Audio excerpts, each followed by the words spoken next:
Le 18 juillet 1976, plus de 18 000 personnes ont pris place dans le gigantesque forum de Montréal. Qu'est-ce qu'on fait là déjà? C'est les épreuves de gymnastique des Jeux Olympiques. Et les Russes sont favorites. Ah ouais? Mais pourquoi? Parce qu'elles sont championnes olympiques en titre et semblent indétrônables. D'ailleurs, Olga Korbut vient de réaliser une performance incroyable dès sa première épreuve. Elle a obtenu un 9,90. Attends que c'est déjà plié? Bah, aucun intérêt. T'es lourd! Regarde la suite! Tu vois la jeune Roumaine là-bas? Elle s'appelle Nadia Comaneci. Elle a à peine 14 ans et elle va révolutionner la discipline. Quoi? Mais c'est génial! Oh regarde, elle va commencer.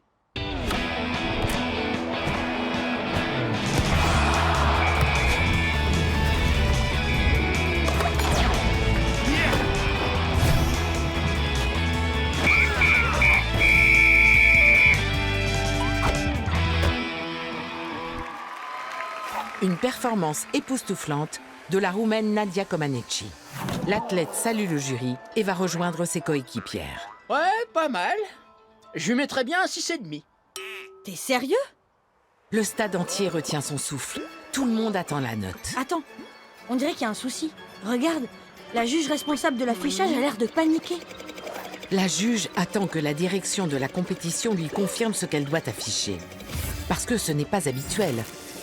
Enfin, la note apparaît. 1,00.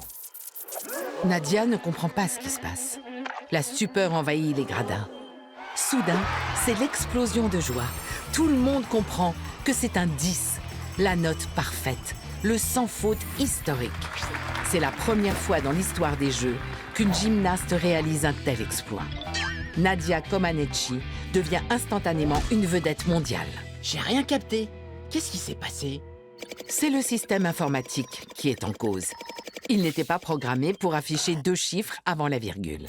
Ah ok, un peu comme le bug de l'an 2000. Quand on n'avait pas prévu qu'en codant la date sur 2 chiffres, en 2000, ça retomberait à 0. Bien vu, Doc. Alors que les caméras du monde entier sont braquées sur elle, Nadia garde son sang-froid et sa concentration. Dès le lendemain, c'est à la poutre qu'elle réalise la performance parfaite. Un nouveau 10. Puis elle enchaîne avec les barres asymétriques et obtient encore un 10. Le plus affreux, c'est pour sa concurrente directe, Nelly Kim. Elle va aussi avoir un 10 au saut de cheval, mais 24 heures trop tard. Au total, Nadia obtient 7 fois la note parfaite de 10 et termine les Jeux avec 5 médailles olympiques. 3 d'or, 1 d'argent et 1 de bronze. Waouh, j'imagine ce qu'elle a dû payer en supplément bagage pour le retour au bercail. À propos de bercail, on sait d'où vient la gymnastique? Cette pratique remonte à l'Antiquité grecque. Plus précisément du côté de Sparte, dans le sud de la Grèce, au 8e siècle avant notre ère. À cette époque, quelques familles ont étendu leur pouvoir sur la cité et règnent sur une foule de paysans et d'esclaves. On parle d'un rapport de 1 pour 10 dans une cité sans murailles. Autant dire qu'il vaut mieux avoir une réputation de soldat infaillible. Ça alors? Et c'est quoi leur secret aux Spartiates? Une bonne condition. L'entraînement physique est au cœur de l'éducation des jeunes et il est entièrement assumé par la collectivité. Il concerne aussi bien les hommes que les femmes et les prépare à devenir des maîtres en acier trempé. Pendant plusieurs années de leur vie, les jeunes athlètes s'adonnent à la gymnastique. Ils s'entraînent à courir, à sauter, à jeter le disque et la lance. Le plus souvent, ils sont nus. Le mode de vie des Spartiates ayant fait ses preuves, c'est bientôt toute la Grèce qui l'imite. La gymnastique se généralise à tel point qu'en 776 avant notre ère, on organise les premiers grands jeux de l'histoire à Olympie. Ces jeux dits olympiques se dérouleront ensuite tous les 4 ans et seront réservés aux hommes, tant du côté des athlètes que du côté du public. Hola, madame. Vous ne pouvez pas rentrer. Hein? Revenez dans plusieurs siècles. Les vainqueurs des Jeux olympiques deviennent des héros dans leur cité. Quant aux rares athlètes qui gagnent 4 fois de suite les Jeux, ils sont vénérés comme des dieux. Comme Nadia, qui du jour au lendemain devient une star de renommée mondiale. Difficile de gérer un tel statut à l'âge de 14 ans. Ah, le retour au pays a dû être agité, hein. D'autant qu'en 1976, la Roumanie est en proie au régime totalitaire des Ceausescu. Et la popularité de Nadia fait fait clairement de l'ombre au couple présidentiel. Alors, en 1977, le gouvernement ordonne aux gymnastes de quitter les championnats d'Europe pour contester les notes des juges. En réalité, l'opération avait surtout pour objectif d'empêcher Nadia de conquérir plus de titres.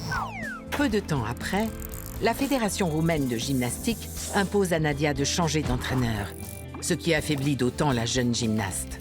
En 1978, à court d'entraînement, elle chute lors de l'épreuve des barres asymétriques aux championnats d'Europe. En plus, la pauvre doit subir de plein fouet le divorce de ses parents, qui a lieu à la même époque. Même après sa retraite sportive en 1981, Nadia reste étroitement surveillée, notamment lors de ses exhibitions aux États-Unis et en Europe. Les Ceausescu finiront par lui interdire de sortir du territoire et la forcer à entretenir une relation avec un de leurs fils. Heureusement, Nadia réussit à quitter la Roumanie et se réfugie à Montréal, la ville où tout a commencé. Là, elle retrouve Bart Conner, un athlète américain qu'elle avait rencontré au JO. Cachée dans l'appartement de Bart, Nadia assiste à la chute des Ceausescu en Roumanie à la fin de l'année 1989. Une fois libérée de cette épée de Damoclès, elle part s'installer avec Bart aux États-Unis. C'est là qu'ils se marient en 1996. J'aime bien aller happy end. Pour revenir à sa performance, si Nadia entre dans l'histoire, c'est aussi en raison de son jeune âge. Un record qui ne peut plus être battu de nos jours puisque l'âge limite pour participer aux épreuves a été repoussé à 15 ans en 1981, puis à 16 en 1997. Mais il n'y a pas de limite supérieure. Pour entrer dans l'histoire de la gymnastique, je pourrais très bien inscrire mon grand-père. 85 ans l'été prochain, hein. Pas sûr que niveau santé, ce soit recommandé pour ton grand-père.